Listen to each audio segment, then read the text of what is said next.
ચાલો પોઝિટિવ દ્રષ્ટિ આપણને કેવી રીતે હેલ્પફુલ છે તે ડ્રામા દ્વારા જાણીએ, જેનું નામ છે સવરી દ્રષ્ટિ. ચતુરનગરનો ચતુર છે રાજા ચતુરસેન એનું નામ.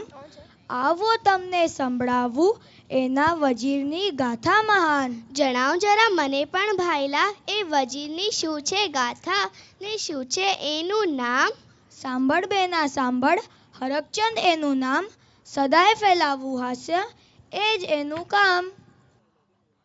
મહારાજની જય હો.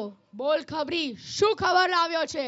એવા ખબર મળ્યા છે કે મગધ નરેશ એમની સેના સાથે આપણા રાજ્ય પર આક્રમણ કરવાની તૈયારી કરી રહ્યા છે. શું વાત કરો છો? આપણે પણ યુદ્ધની તૈયારી શરૂ કરી દઈએ. સેનાપતિ, રાજ્યના બધા યુવકોને સેનામાં ભરતી કરી દો. જી મહારાજ. તમે રાજ્યમાં જાહેરાત કરી દો કે બધા યુવકોને સેનામાં ભરતી થવાનું જ છે. જી મહારાજ. ચાલ બેના ચાલ, રાજ દરબારમાં જઈએ. શૂરવીર રાજાની તલવારબાજી જોઈએ.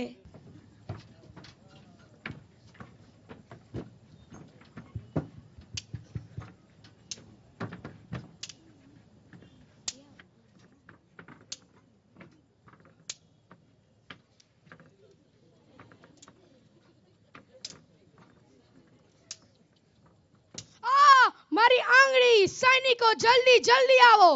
મહારાજ ધીરજ ધરો, ધીરજ ધરો. જે થાય છે એ હંમેશા સારા માટે જ થાય છે. અરે વજીર, તમે આ શું બોલી રહ્યા છો? એક દિવસ રાજા સૈનિકો સાથે જંગલમાં સવારી માટે નીકળે છે અને ત્યાં એ સૈનિકોથી છૂટા પડી જાય છે. ઓહો, જંગલમાં એકલા? હા, અને ત્યાં આદિવાસીઓ તેમની બલિ ચડાવવા માટે તેમને ચારે ઓરથી ઘેરી લે છે. અરે રે, પછી? જિંગાલાલા હુ હુ, જિંગાલાલા હુ હુ, જિંગાલાલા હુ હુ, જિંગાલાલા હુ હુ, જિંગાલાલા હુ હુ, જિંગાલાલા હુ હુ, જિંગાલાલા.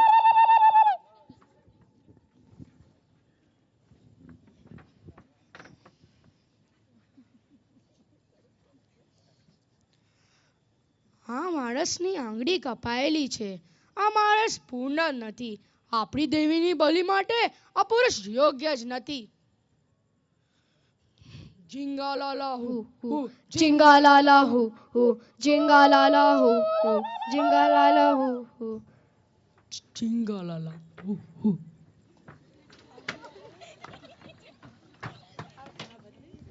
હવે સમજાયું વજીર શું કહેવા માંગતા હતા. હા, રાજાની આંગળી કપાયેલી હોવાથી બલિ પૂરી ન કહેવાય. તેથી આદિવાસીઓ રાજાને છોડી દે છે અને રાજાના પ્રાણ બચી જાય છે.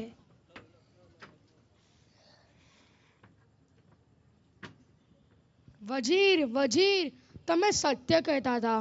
તમે મારી આંખ ખોલી કાઢી. તમે ખરું કહો છો. જે થાય છે તે હંમેશા સારા માટે જ થાય છે. પણ મહારાજ, કહો તો ખરા, શું થયું? અરે શું કહું વજીર, આ કપાયેલી આંગળીએ તો મારા પ્રાણ બચાવી લીધા. ત્યારે મને ભાન થયું કે તમે સત્ય કહો છો. જે થાય છે તે હંમેશા સારા માટે થાય છે.